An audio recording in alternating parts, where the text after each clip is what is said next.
Bienvenidos a nuestro estudio del libro de Josué.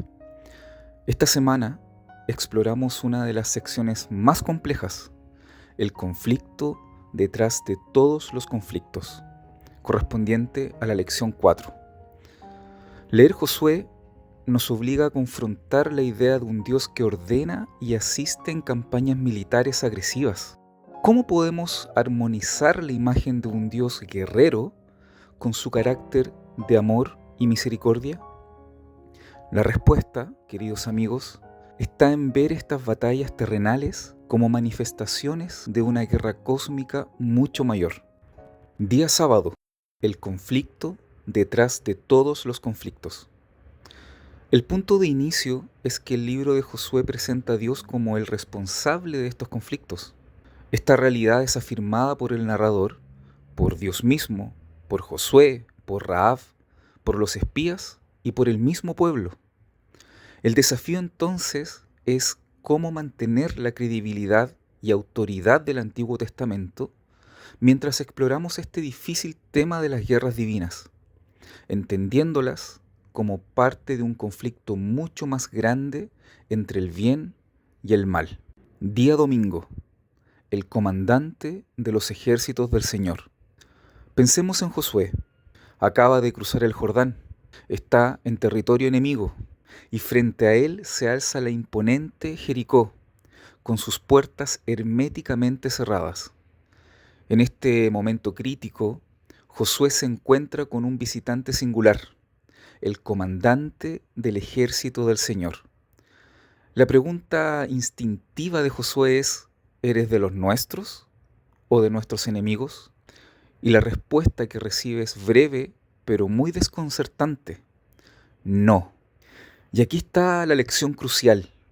El punto fundamental no era de qué lado estaba este visitante, sino si Josué estaba del lado de él. Josué comprende inmediatamente la identidad de este comandante, postrándose en profunda adoración. Este es el Cristo preencarnado, el líder del ejército invisible de ángeles. Este encuentro le revela a Josué que su campaña militar es solo una pequeña parte de un conflicto cósmico más vasto. Qué gran consuelo debemos obtener sabiendo que el príncipe del ejército del Señor interviene activamente en defensa de su pueblo. Día lunes. Guerra en el cielo. Josué comprendió que la batalla por Canaán era una proyección terrenal de algo que había comenzado mucho antes: la guerra en el cielo. Dios creó seres con libre albedrío y Lucifer, el ángel más poderoso, eligió rebelarse, arrastrando a muchos otros consigo. Si leemos a los profetas como Isaías en el capítulo 14 o Ezequiel en el capítulo 28, veremos señales claras de esta realidad.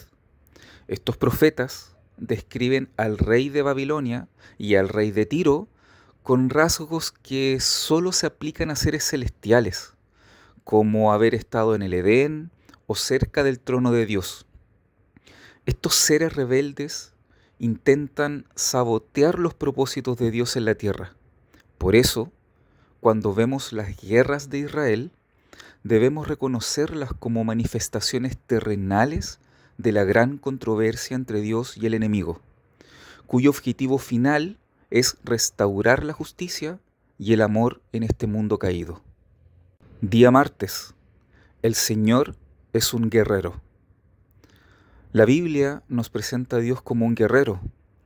Su intervención en el Éxodo, por ejemplo, fue un acto de guerra contra Faraón y más profundamente contra los dioses de Egipto, que en el contexto eran considerados como poderosos demonios. Dios está en guerra contra el pecado mismo y no permitirá que exista eternamente. Su ira es simplemente la respuesta de su santidad y justicia ante el mal. A la luz de esto, la destrucción total de los cananeos que practicaban actos horribles debe entenderse como un anticipo del juicio final. La justicia de Dios exige que el pecado coseche su consecuencia final. Desde que el pecado entró, la neutralidad es imposible. Solo hay dos bandos: o estamos con Dios o estamos del lado del mal. Día miércoles. El Señor luchará por ustedes. Pongamos atención a esto. El plan original e ideal de Dios no requería que Israel luchara en una guerra. En el Mar Rojo, Moisés fue categórico: el Señor peleará por ustedes, estén tranquilos. Este modelo donde Dios es el guerrero era la regla. De hecho, si Israel hubiera confiado y obedecido incondicionalmente, no habría sido necesario que lucharan para conquistar Canaán. ¿Qué cambió entonces? Fue la falta de fe de Israel, demostrada en sus quejas y protestas después del éxito, lo que hizo que Dios les permitiera pelear contra los cananeos. El plan se adaptó, pero la regla de dependencia seguía siendo la misma. Si el Señor no lucha por Israel, el éxito es imposible. Y esto también aplica hoy para nosotros. Día jueves. La segunda mejor opción. La primera lucha de Israel contra los amalecitas fue permitida por Dios precisamente para que su pueblo, que ya estaba cuestionando su presencia, aprendiera a confiar de nuevo en Él. Dios descendió al nivel de su pueblo, aunque siempre llamándolos de vuelta al plan ideal. La ley de la guerra, ahí en Deuteronomio 20, fue dada como consecuencia de la incredulidad de Israel después de 40 años en el desierto. La guerra se convirtió en una prueba de lealtad. Aunque vimos milagros espectaculares, como la caída de Jericó, el pueblo tuvo que participar activamente. En última instancia, el éxito o el fracaso militar de Israel se redujo a un solo factor: su fe o incredulidad en las promesas del Señor. La participación en el conflicto armado sirvió para desarrollar una confianza incondicional en la ayuda divina. Reflexión final de la semana. Al cerrar la lección 4, confirmamos que el conflicto que se libró en Canaán fue una anticipación histórica del juicio de Dios al final de los tiempos.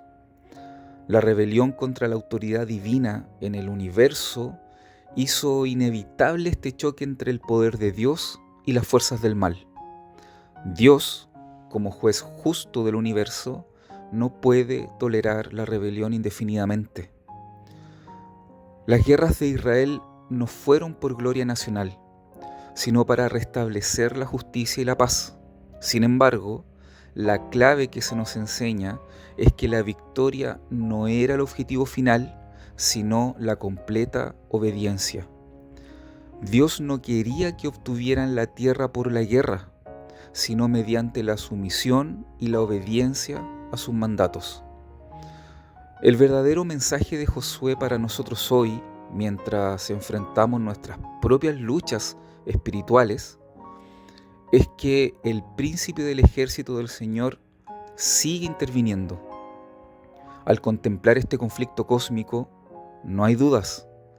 Debemos elegir de qué lado estamos y mantener una confianza incondicional y constante en la ayuda divina.